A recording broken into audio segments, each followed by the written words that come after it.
buhay o kabiguan, ng ligaya o lungkot. Kaya marapat lamang na tanggapin si Jesus bilang tagapagligtas at Panginoon. At matapos yun ay panariwain ang katapatan at paglapit sa Kanya bawat araw o day by day. Ang day by day ay naglalayong umalalay sa pang-araw-araw na pamumuhay. Narito po si Kuya Ed Lapis sa mensaheng pinamagatang How to Handle Enemies.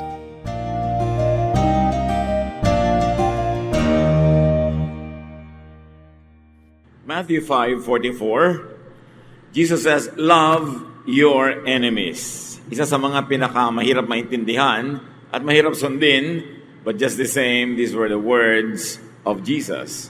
Daily life could actually produce enemies for us. Kumisan tayo ang may likha, kumisan naman, hindi natin sinasadya, nagkakaroon tayo ng mga enemies. How to handle enemies? Dear Lord, we ask you to give us wisdom so that we may not only survive, but also have joy in life in spite of having enemies. Teach us how to deal with this very true and very actual reality of our daily lives. Kayo ang manguna, magturo, umakay sa amin.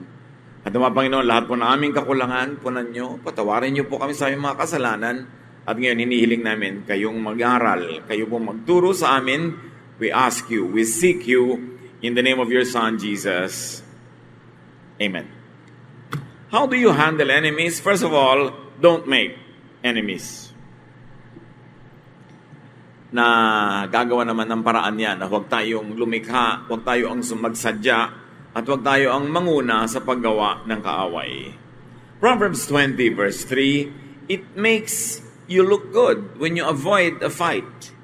Only fools love to quarrel.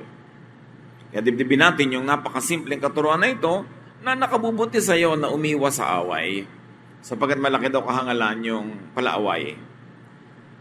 Try not to make enemies. Yung enemy na siya ang umiimbento ng gulo nyo, siya ang may pananagutan doon. Pero yung ikaw ang umiimbento o kaya ikaw yung nagpatuloy ng sinimulan niya, may pananagutan na tayo doon. Proverbs 26:27, if you dig a pit, you will fall in. If you start a stone rolling, it will roll back on you. So para kang dumudura sa langit, sa mukha mo rin malalaglag ang iyong dura. Ganun ang paggawa ng kaaway. Pagka meron kang nilikha na patibong para sa kanya, ikaw ang mahuhulog doon. Ang gulong ginagawa mo, ikaw ang magugulo. However, if it can be avoided, at least minimize making enemies. Kumisan, sa paggawa mo ng tama, doon ka nagkakaroon ng kaaway, wala ka na magagawa tungkol doon. Pero, paliitin mo pa rin. Pwedeng pakontiin ang makakaaway o aaway sa iyo at pakontiin mo yung degree ng pag-aaway. Proverbs 17:14, the start of an argument is like a water leak. So stop it before real trouble breaks out. Yung mga water leak, kahit sa bahay, konti lang ang simulan yan, patak-patak, pero pagka hindi mo niremedyohan, lumalaki. Ganon din yung mga crack at mga kung ano-ano mga problema, kailangan maliit pa lang, lutasin na. Meron palang nagtatampo ng konti, kausapin mo na. Kasi pagka pinanigasan na niya, yung pagtatampo, mas mahirap na magkaayos. Pag meron ka agad na nasabing pangit, agad-agad, mag-sorry ka. Huwag mo nang pagpabukasin. Kasi pag tumigas na yung puso nung nasaktan, humihirap para sa kanya ang magpatawad. At humihirap din para sa iyo ang mag-sorry. Pinakamadali mag-sorry right after doing a mistake. Pagka pinatagal mo ng 1 minute, humihirap na. Naninigas na yung panga mo, ayaw na magsalita ng sorry. Kaya maging habit natin, pag may damage, solvent agad. Maraming sugat hindi nalalala kung nagsorry ka agad. Proverbs 26:17, it is better to take hold of a mad dog by the ears than to take part in someone else's argument. Nakakita na ba kayo ng asong nauulol? Yung walang kinikilala, kinakagat kahit sino? Sabi, mas madali pa daw gawin na hawakan mo siya sa kanyang dalawang tainga kaysa makilahok ka sa away ng may away. Yung may nagtatalo, nagkakagulo, sasali ka, lalo kung may kakampihan ka pa. Don't make an enemy of people's enemies by taking sides. by getting into the fray. Nananahimik ang buhay mo, may dalawang nag-aaway, sasali ka, di pumasok ka sa gulo. It is unwise. And very especially, kung hindi mo naman talaga naiintindihan yung pinag-aawayan nila. Yung hindi mo kaaway, pag may kinampihan ka sa dalawa nag-aaway, kaaway mo na rin yung kaaway niya. Kaya hindi siya matalinong gawin. Don't worsen current enmity. Kung meron na talagang awayan, samaan ng loob, o nando na yon, huwag mo nang palalain. Huwag nang buhusan ng gasolina ang siga, ang apoy. Huwag nang palakihin ang pilas ng napilasan na nga. Huwag nang magdadagdag pa ng salita pag merong nag-away, tumahimik na lang.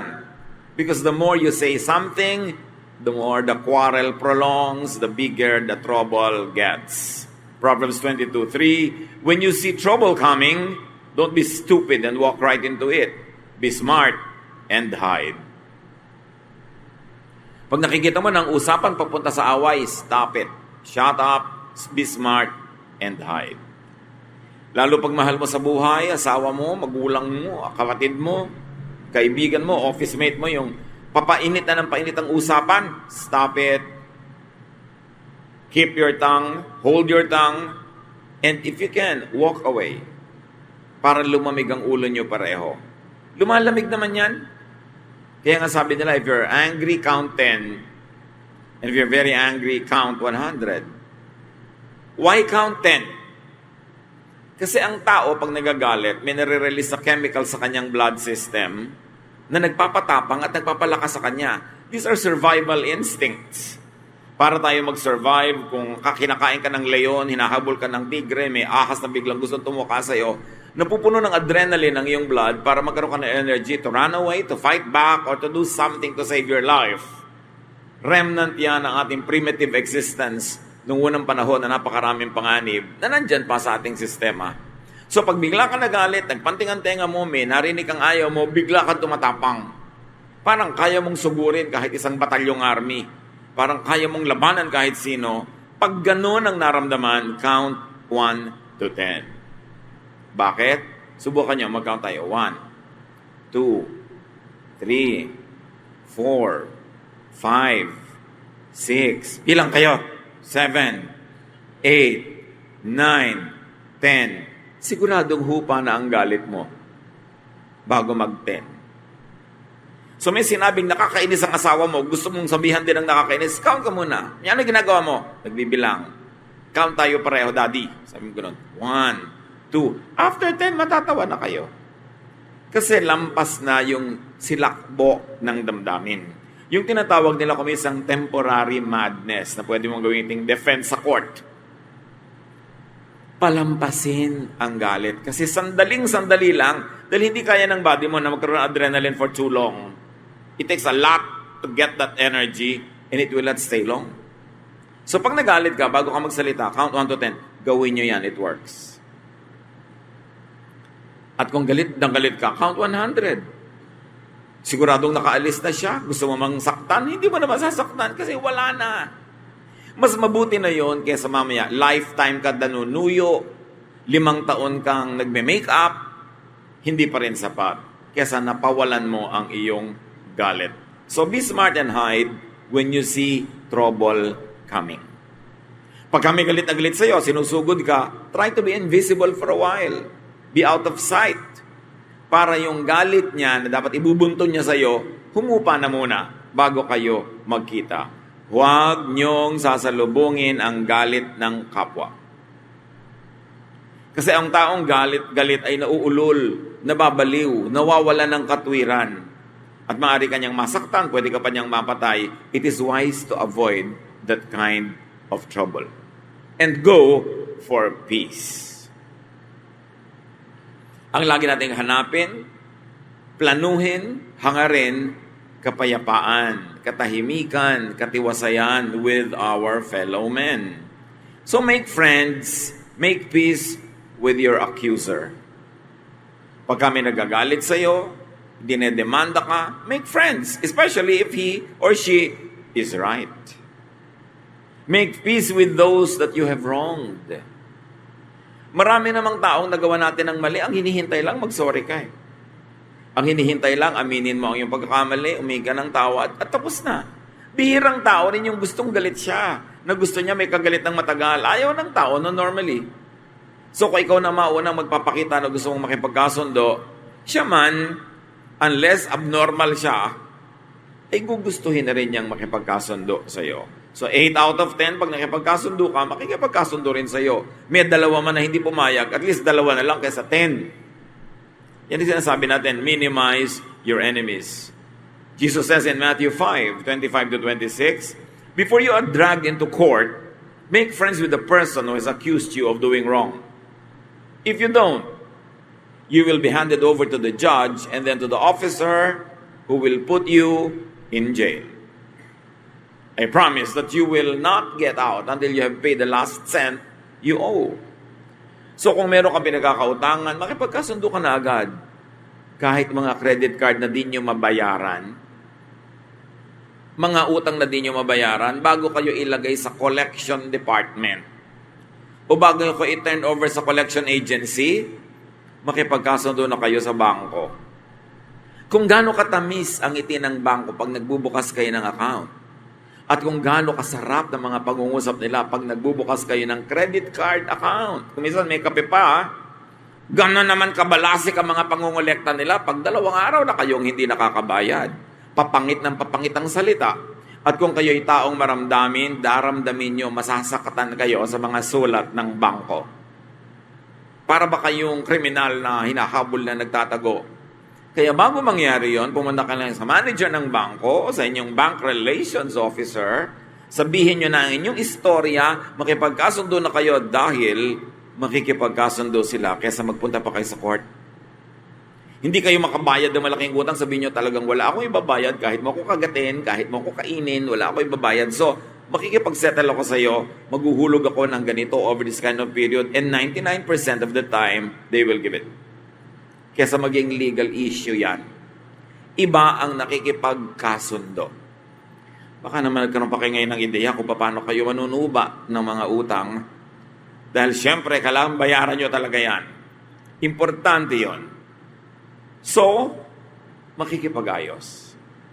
Magandang policy yun sa buhay. Huwag niyong takasan ang naniningil sa inyo dahil lalong nagagalit. Pagka nandyan, harapin nyo. Sabihin nyo ang katotohanan. Makipag-usap kayo at kung nagalit siya, pasensya kayo kasi may utang kayo, hindi nyo nababayaran. Pero para pagtaguan nyo yon, humahanap kayo ng gulo.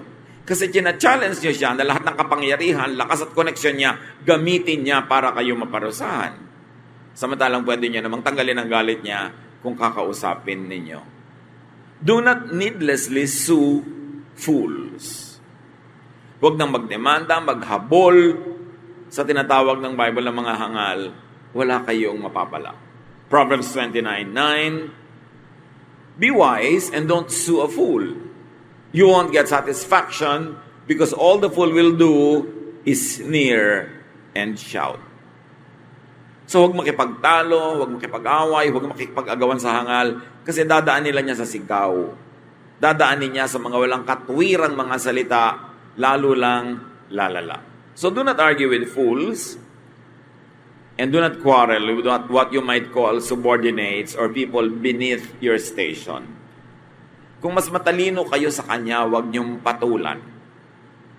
Kung mas malayo ang naabot niyo at narating, mas marami kayo na-accomplish, mas lalong huwag niyong patulan. Kasi lahat ng yun, itataya niyo sa walang kakwentang-kwentang argumento. Nagpakahirap-hirap kang buuin ang iyong buhay, maging matagumpay, mabunga, tapos sinaksak ka lang ng ice pick sa sentido na matay ka tuloy sa walang kakwenta-kwentang bagay. So huwag kayo nakikipagtalo sa bagay na mas mababa ang lagay kesa sa inyo. Kung minsan yung iba, hindi lang nasuklian ang tama ng jeepney driver, makikipaghampasan ng tubo.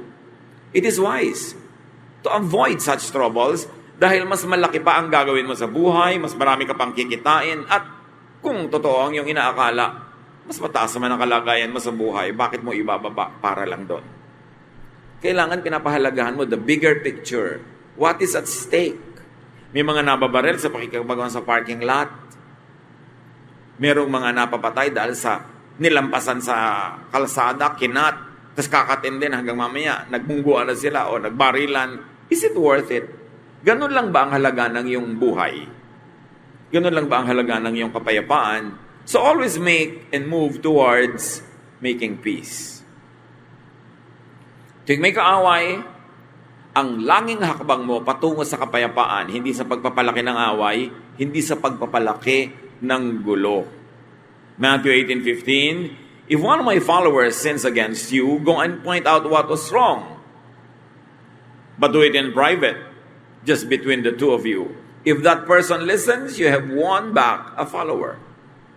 Apply it to a friend, apply it to a colleague. Pag na-offend ka, may ginawa siyang mali, puntahan mo quietly, sabihin mo ang iyong nadarama, kung nasaktan ka, sabihin mo, humingi ka ng paliwanag, and most of the time, these people will appreciate your effort, say sorry if they are wrong, and then peace will reign. It is important na pagkagalit ka sa isang tao, may nagawa siyang mali, siya ang kausapin mo, huwag mo siyang ikwento sa iba. Malalaman niya yon, magagalit siya lalo, lalaki ang gulo. So, importante, use peaceable methods and open doors. Kailangan nakabukas ang puso mo para sa goodwill, sa peace, sa areglo. At ikaw mismo ang gumawa ng paraan na kung may nagagalit sa iyo, mawala ang galit niya at kung pwede sana mapalitan ng goodwill. Proverbs 25:21-22. If your enemies are hungry, give them something to eat. And if they are thirsty, give them something to drink. This will be the same as piling burning coals on their heads, and the Lord will reward you. So pagka may kaaway ka daw, nagugutom, pagkakataon mo na yun, may ibibigay kang pagkain, ibigay mo. May kaaway ka, uuhaw, chance mo na. Meron kang ibibigay mo yung maiinom niya. Sabi ni Jesus, para mo rin siyang binigyan ng mga bagang nag-aapoy at sinunong mo sa kanyang ulo. Akala nung iba, tinorture mo yung tao. No. Nung araw, walang lighter, walang posporo, walang mga automatic na pinanggagalingan ng apoy. So dapat ang bawat bahay, merong laging burning stove. There is always a piece of wood burning in the stove para pag namatay ang mga ilaw niya, lalo sa gabi, may pagkukunan siya ng apoy. Pag magluluto siya bukas, paano siya gagawa ng apoy? Kailangan merong maliit na apoy doon, napapalakihin na lang niya. Pero kumisan, namamatay yun. So pupunta ngayon sa iyo ang kapitbahay mo, sunong-sunong niya yung kanyang palayok na lalagyan ng baga, hihingi sa iyo ng bagang nagliliyab o nag-aapoy. Pag nilagyan mo yung sunong-sunog niya na palayok ng bagang nag-aapoy, ibig sabihin, binigyan mo siya ng fire. Binigyan mo siya ng bagong pang-start ng kanyang ilaw o ng kanyang pagluluto. So, ginawan mo siya ng pabor. So sabi, giving drink to your enemy, giving food to your enemy is like heaping burning coals on their heads. Pag binasa mo kasi yan, nang hindi mo naintindihan yung cultural context, akala mo sinunog mo yung bumbunan niya, parang naging bibing ka siya. Nakaganti ka tuloy. No. It is good for these people to have the fire coming from you. At ang mga tao nung araw, sinusunong nila talaga yung baggage nila, bihira nilang hinahawakan, kasi their hands should be free to hold on to whatever. Kung minsan bumababa sila ng mga bangin-bangin, may landas-landas, dapat yung kamay nila free. So, nasa ulo nila yon. So, build bridges. Sabi nga nila, people are lonely because they build walls instead of bridges. Para tayo mga island tayo mga tao. Choice mo, gagawa ka ba ng bridge para mag-connect ang ibang tao o gagawa ka ng wall para hindi sila makapasok sa'yo at kaya lang ikaw din nakulong sa sarili mong wall. And this wall can be your ugali, asal, kakulangan ng pakikipagkapwa. Proverbs 15:1, a kind answer soothes angry feelings, but harsh words stir them up. Pag may nagagalit sa'yo, nagtatanong, naninita, pag mabait, malumanay ang iyong sagot, humuhupa ang kanyang galit. You are building bridges. Pero pagka pabalang-balang ang sagot mo, lalo siyang magagalit, you are building walls para hindi kayo magka-connect at magkasundo kahit kailan. So, napakahalaga ang pagpili ng pangungusap. Kahit mga galit na tigre, mga nauulol na aso, may dog whisperer. Merong marunong bumulong ng tamang timpla, tamang volume, tamang tunog, pati galit ng mga aso, matitigas sa ulo mga aso na paaamo. Napakahalaga ang pamimili ng salita. Kaya mabuti pa pagkagalit ka, huwag kang magsasalita eh. Dahil ang laki ng opportunity, chance na mali ang masabi mo. Nasaktan ka. Ang tendency ng maraming tao, manakit din in return. Pero nasaktan ka, the best is to keep quiet. At pag malamig na yung ulo mo, tsaka mo nalang sasabihin, alam mo, nasaktan ako, na-offend. Kaya sasaktan mo rin siya. Kasi nangyayari na may ginawa siyang mali sa'yo, pero yung sagot mo, mas mali.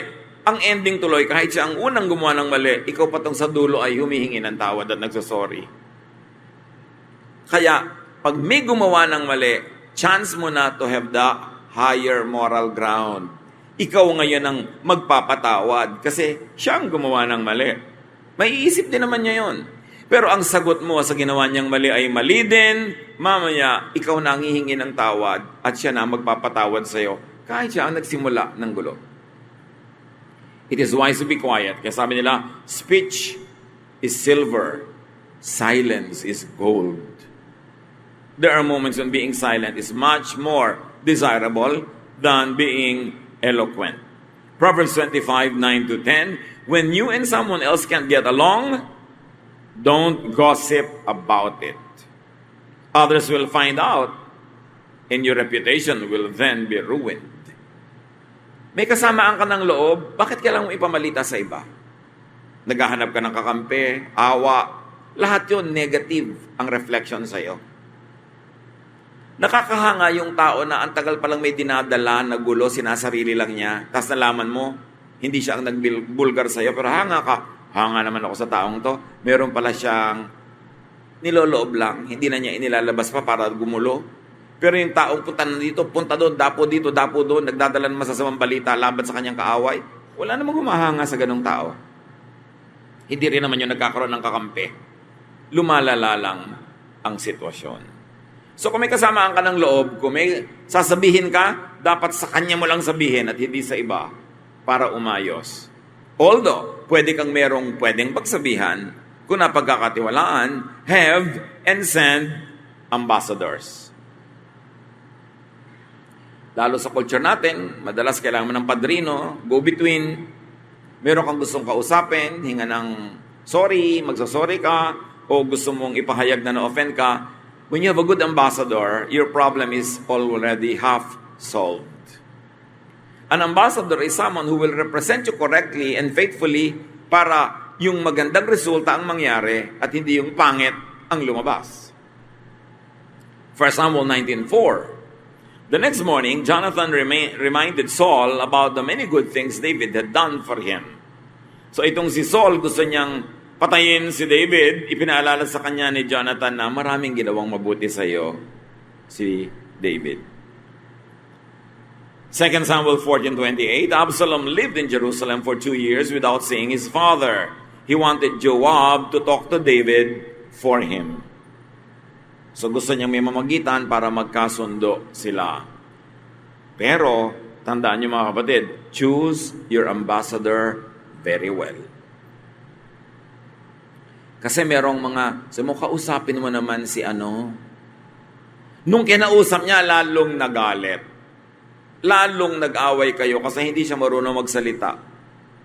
O kaya talagang likas siyang intrigera o intrigero na sa pagsasalita niya, pangit ang lumalabas, lalong nagagalit yung kausap niya. Kaya kung kayo ay mapapakiusapang maging ambassador o kaya meron kayong opportunity without being asked, be a good and a faithful ambassador. Pag may gustong ipasabi sa inyo si A kay B, yung gustong sabihin ni A ang sabihin nyo, hindi yung gusto nyo. Because as ambassador, you should speak for the person you represent, not for yourself. At maraming nagiging gulo dahil nakikialam yung ambassador, tinutwist niya yung message, iniiba niya ang dating, na iba na yung nuance, na iba na yung shade of meaning, hindi na desirable ang naging effect.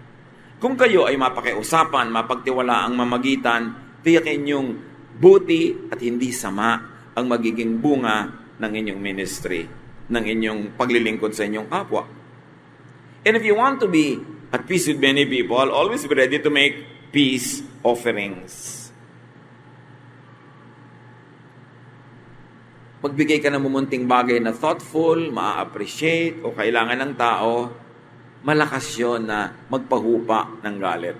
Sabi nga ng Proverbs 21:14, a secret bribe will save you from someone's fierce anger.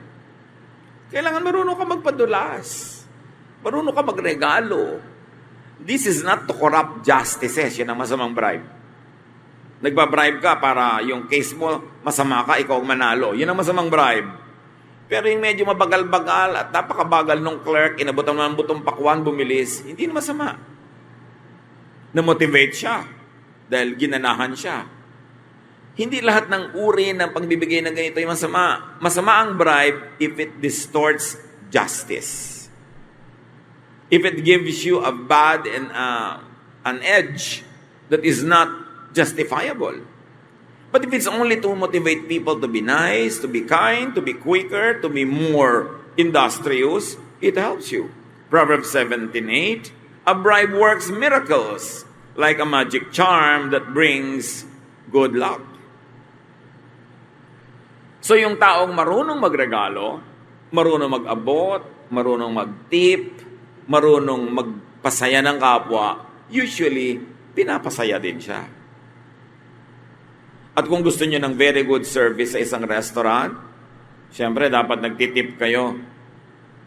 Pero kung nagtip kayo ngayon, dahil paalis na kayo, ang good service niyo, next visit pa. Kaya kung gusto niyo ng good service, this visit, nagsisimula pa lang kayong umorder, ibigay niyo na ang tip. Ito ang para sa'yo. Binigyan mo ba naman ng 15,000? Talaga siguro pinatayo niya lahat ng tao at ikaw lamang ang pinaupo doon. Pinipedicure ka pa habang nagsosopas ka. Mag-abot ka agad. Money talks, and when it does, people listen. Masama ba naman magbigay ka ng tip sa mga waiter na ang liliit ng sweldo? Walang inaantay yung asawa ng pag-uwi, kundi magkano ang natip mo ngayon? So bukas baka kapasal yung pamilya dahil maraming natip. So it's not wrong. Masama lang yung ito tip, kumupit ka pa sa kusina, dagdagan mo yung take out ko. O iba na yon. Iba siyempre yung marunong ka magpagana, marunong ka magregalo. Akala nung iba, mali yun eh. Mali lang yon pag itutuwid mo yung liko. Kukuha ka ng undue advantage to twist justice. So make peace offerings. And remember, if you want peace in life, pay. May utang ka, bayaran mo, tatahimik ang buhay mo. Meron kang gustong ma-enjoy, bayaran mo. Hindi mo kayang bayaran, magtiis ka, huwag kang mong enjoyin. But don't get free lunch. There is no such thing. Dapat willing kang magbayad. Bayaran mo ng pera, bayaran mo ng services, bayaran mo ng ibang bagay, pero dapat marunong ka magsukli. Huwag kang laging libre at nagpapalibre. And kung merong may utang sa'yo, hindi ko ikamamatay na hindi singilin, ayaw niya magbayad o hindi na niya kaya magbayad, don't collect anymore para tumahimik ang buhay. At pwede mong sabihin, alam mo, hindi na kita sisingilin, so huwag mo na akong iwasan. Kasi kahit naman singil ka ng singil, hindi ka rin nakakasingil, nagagalit ka, nagagalit siya sa'yo, wala ka rin namang napala, sayang naman yung galit mo. So patawarin mo na. Rebuild damaged friendships. One of the few things that you can never make is to make old friends. You can make new friends, but you cannot make old friends. So napakalaking kamalian to turn old friends into enemies. At napakalaking sayang pag pinayagan mo na ang isang old friend maging enemy mo dahil siya ang nagalit sa'yo, tapos hindi mo sinuyo, hindi mo kinausap. Today, you can make a new friend, pero today ba makakagawa ka ng 30-year-old friendship?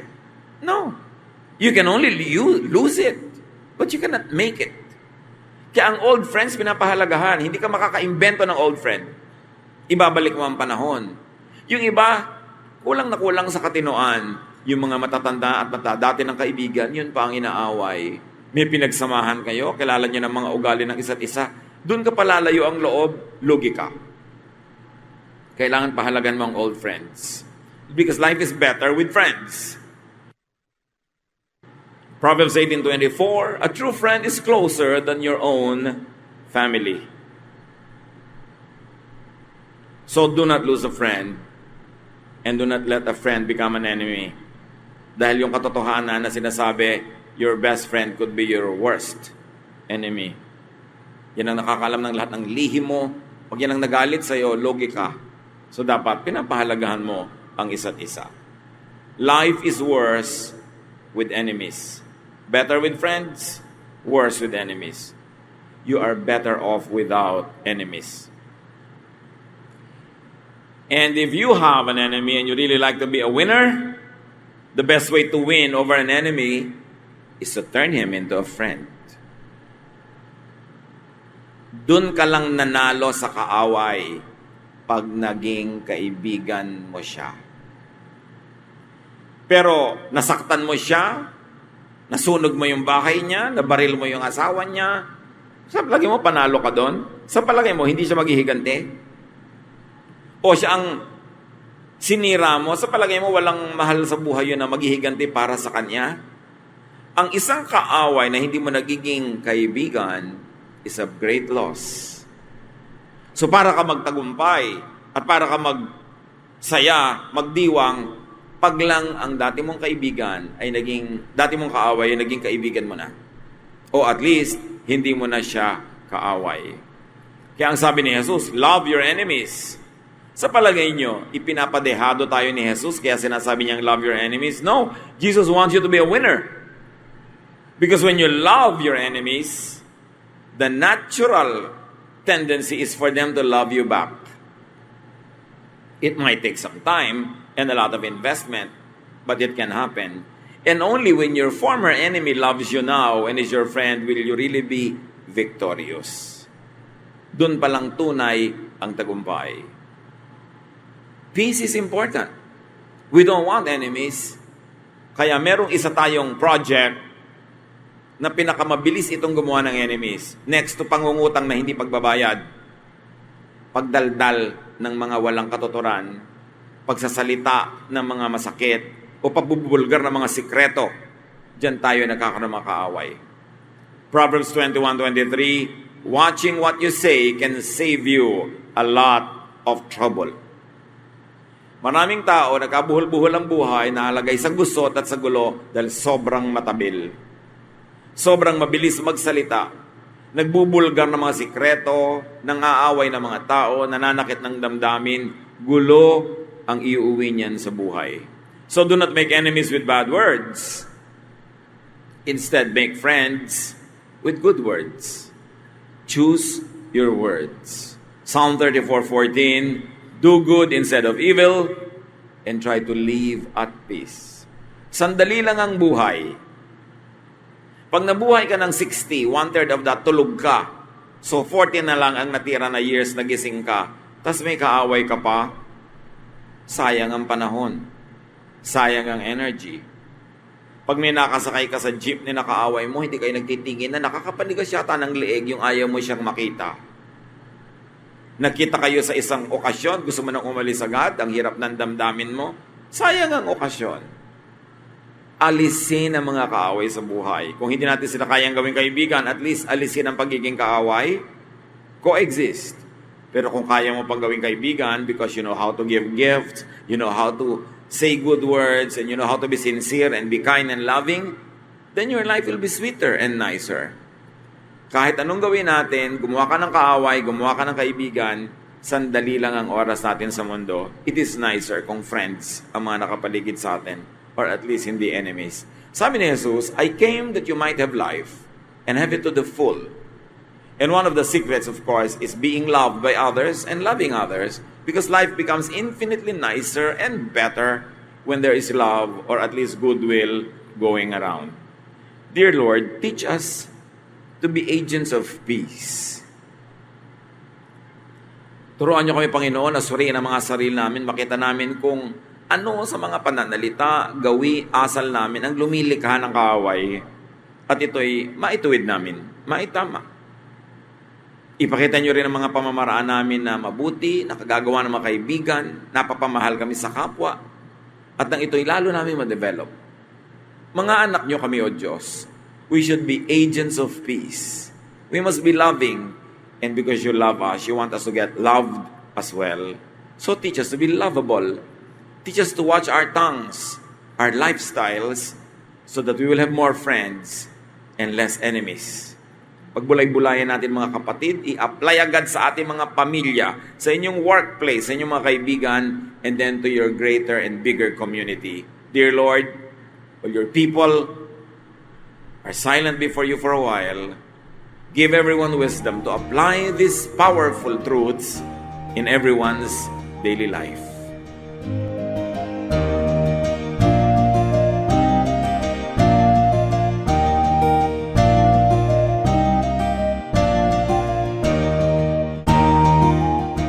Ang katatapos pong mensahe ni Kuya Ed Lapis ay pinamagatang How to handle enemies.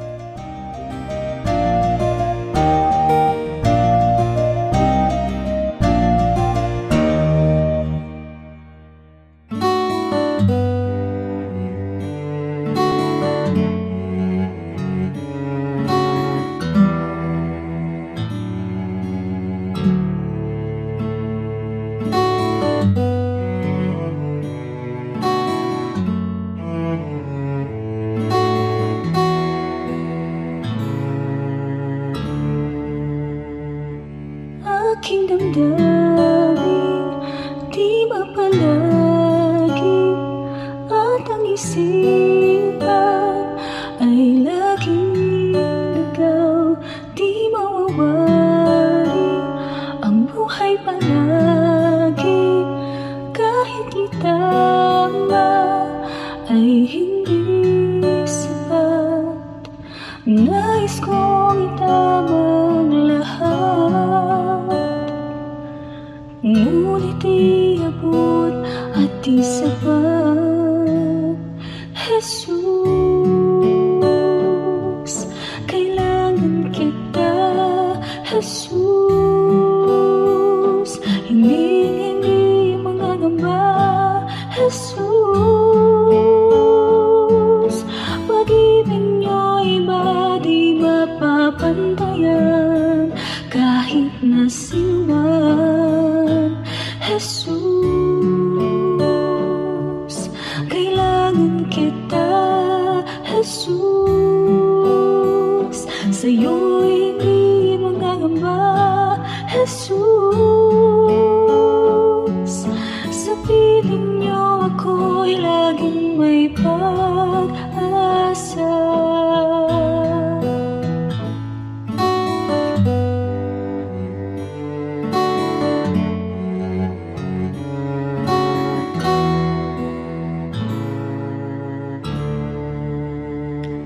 Aking damdamin, di mapalagi, at ang isipan ay laging ligaw.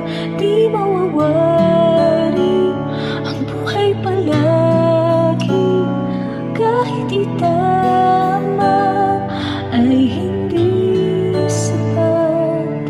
Nais kong itama ang lahat, ngunit iabot at di sapat. Jesus, kailangan kita. Jesus, hindi mangangamba. Jesus, pag-ibig niyo'y ba di mapapantayan kahit na sinuman. Jesus, kailangan kita. Jesus, sa'yo'y hindi mangangamba.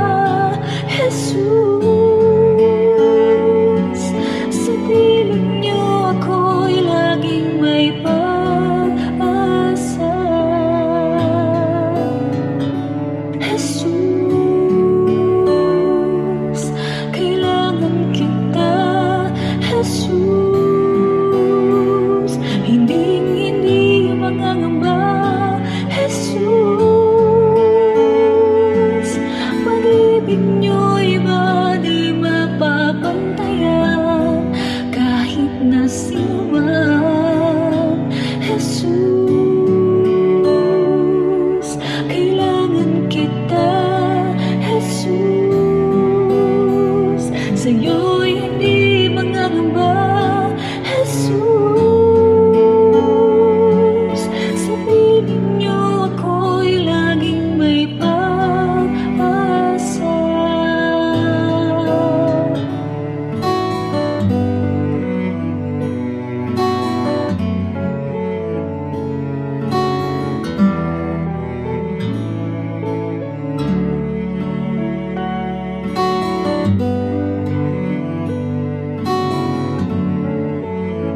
Napakarami pong kayamanan ng ating bayan at kuminsan hindi naman karapat-dapat na magkaroon tayo ng napakaliit na pagtingin sa ating sarili.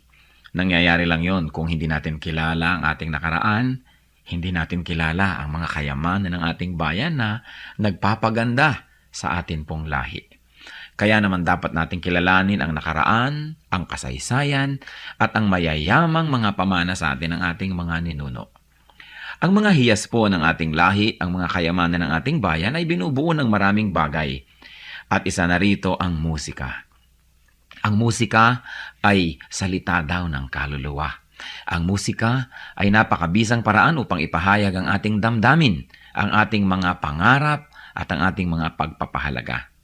Sa Pilipinas po, ang musika ay paraan ng pagpapahayag ng mga espiritual na bagay. Ang mga Pilipino kapag gumagawa ng musika kadalasan ay upang sumamba. Kaya tayong mga Pilipinong Kristiyano ay dapat lamang na mag-aral ng mga tugtog ng ating bayan at gamitin naman natin ito sa pagsamba sa Panginoong Hesus. Dapat nang bawiin ang musika ng Pilipinas mula sa kung ano-anong mga paggamit na hindi ayon sa kalooban ng Panginoon. At ito naman ay dapat ialay sa paanan ni Hesus upang lalong makadagdag sa marami, makulay at magagandang paraan ng pagpapahayag natin ng ating pananampalataya. Ang musika ng bayan, hiyas ng lahi, hiyas ng bayan. Narito at ating pakinggan ang mambayo, mga tunog ng pagbabayo ng palay na may kasamang mga awit mula sa mga kalinga.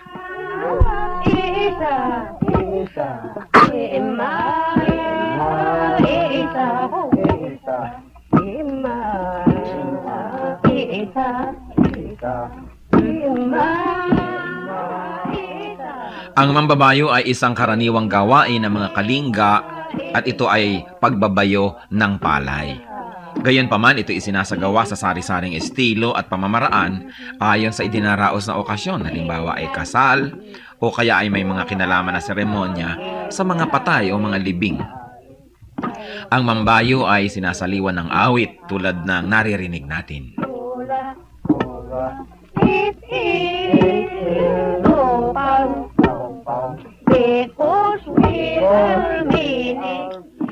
Ang sinasaliwan ng awit na pagbabayo ng palay ay ginagampanan ng 8 kababaihan at sinasagot naman ng mga kalalakihan. Paulit-paulit at mauulit na maririnig ang ritmikal na pag-awit ng mga salitang ima, isa o insa.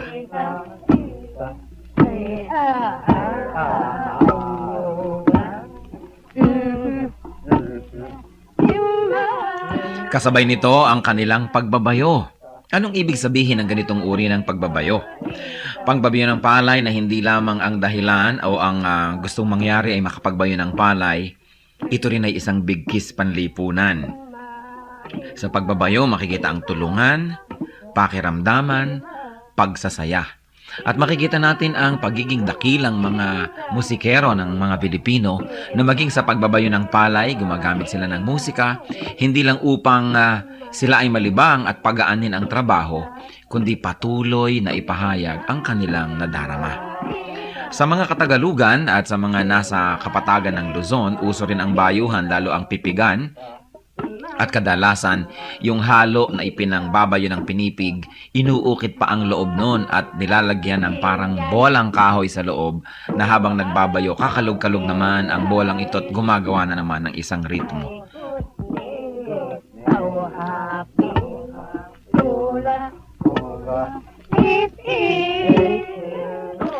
Yan po ang mambayo, ang pagbabayo ng palay na may saliw ng mga awitan ng mga kalinga. Ano po ang maaari nating matutunan sa kayamanang ito ng ating lahi? Na ang bawat gawain natin ay maaaring saliwan ng musika. Lalong-lalo naman ang pagsamba natin sa Panginoon, ang ating mga paglilingkod, na sa paglalagay natin at paglalapat ng musika, hindi lang gumagaan ang ating trabaho, kundi na ipapahayag din natin ang ating damdamin. Musika ng bayan, kayamanan ng ating lahi, hiyas na dapat makilala at ingatan.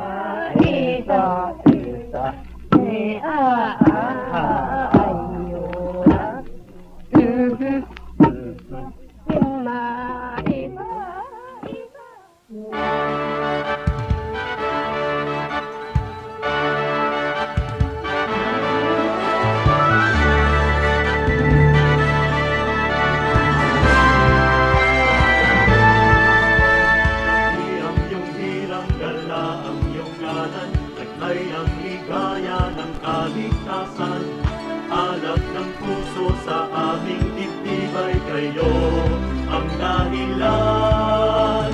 Gawin ang nahihimbing na damdamin, isingin ang aming yaring isipan. Tangang lakas ay gawin niyong alipin sa inyo ang pagsamba.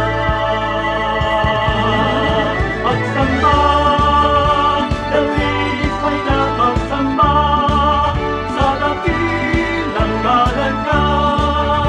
Halina sa pagsamba, pagsamba, dalis ay napagsamba sa dakilang ngalan niya. Halina sa pagsamba.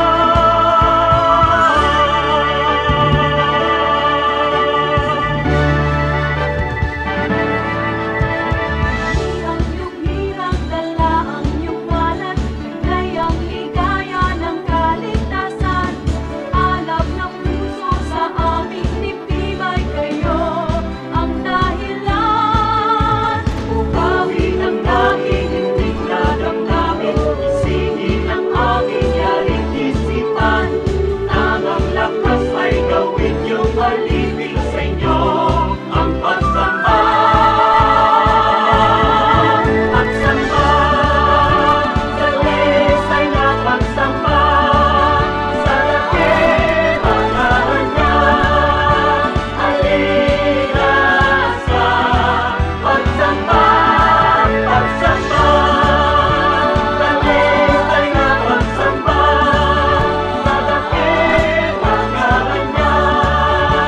Halina sa pagsamba, pagsamba, dalis ay napagsamba sa dakilang ngalan niya. Halina sa pagsamba, pagsamba, dalis ay napagsamba sa dakilang ngalan niya. Halina sa pagsamba.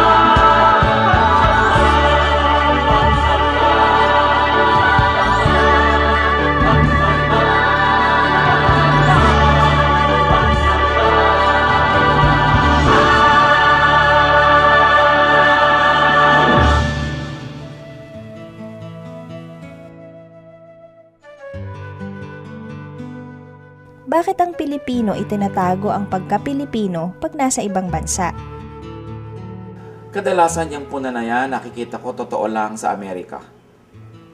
Siguro may mga Pilipino sa Amerika na baka illegal yung status. Kung nakipagkwentuhan pa sa kapwa Pilipino, mabisto pa. O kaya maraming mga nangangailangan ng tulong, baka ayaw ng paabala. O kaya matataas siguro ang kalagayan nila sa Pilipinas, pero nung sila ay nagpunta doon ay nagkaroon sila ng mga blue-collar jobs at hindi nila ipinagmamalaki ito, kaya hindi nila ine-encourage sa magkaroon pa ng usapan, kwentuhan. Pero ang mga Pilipino sa ibang mga bansa outside of the US, kadalasan tuwang-tuwa na nakakakita ng kapwa Pilipino.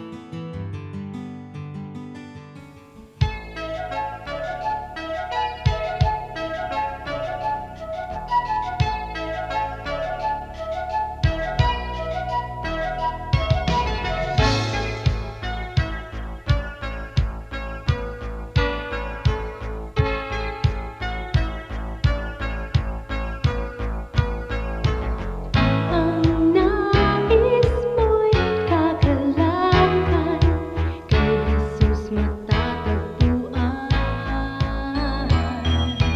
Kagalakang di magmamaliw, ngayon at magpakailanman. Kahit sa kabila man ang iyong pagdurusa, kung siya ang kasama ay kayang magsaya. Kagalakan ang puso ay makakamtan pag si Kristo sa buhay ang iyong paglingkuran. Kay ganda ng mundo kung malalaman mo na siya'y laging nagmamahal sa'yo.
nais mo. O Jesus, ang iyong pag-ibig ay hindi nagtatangi. Puso ko ay nagpupuri, tingin pagluwalhati sa paglakbay sa aking buhay. Di na nga maliligaw, puso ko man maging isip, tigil lagi ng pag-ibig.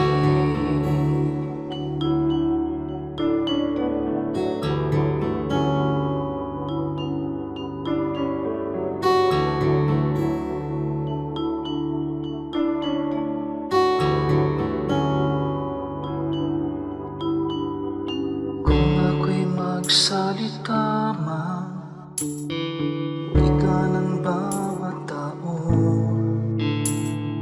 kung pag-ibig ay wala, tila batingaw. Ang dalisay na pag-ibig ay mapagpahinuhod at hindi na nagkukulang kailanman. O Jesus, ang iyong pag-ibig ay hindi nagtatangi. Puso ko ay nagpupuri, tingin pagluwalhati sa paglakbay sa aking buhay. Di na nga maliligaw, puso ko man maging isip, tigil lagi ng pag-ibig.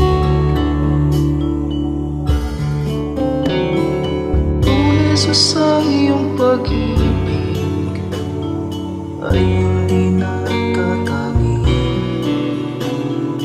Puso ko ay nagpupuri, tingin pagluwalhati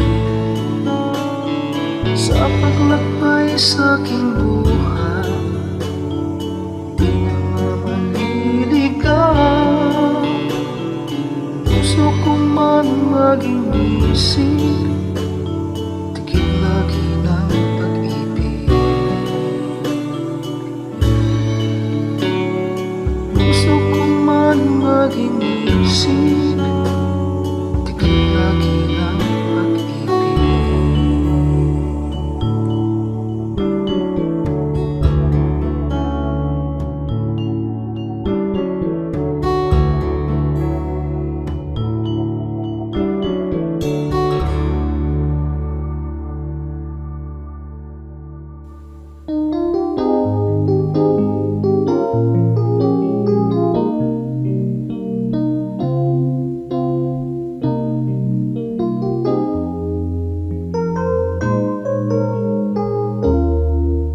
Nang ang buhay ko nooy laging nangangamba,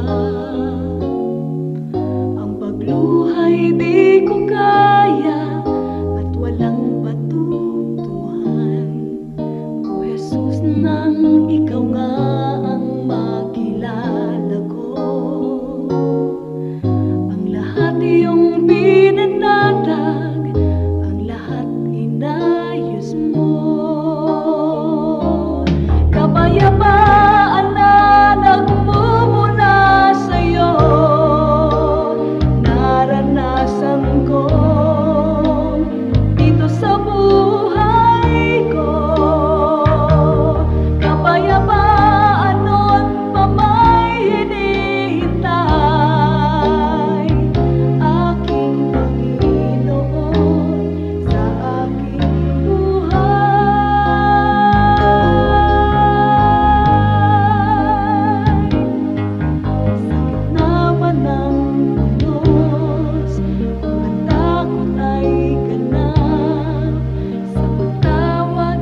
Oras na po para pansamantalang magpaalam ang programang Day by Day. Tayo po'y magsama-sama tuwing ika-6 hanggang ika-7 ng umaga, araw-araw. Magandang umaga po at mabuhay ang Panginoong Hesus!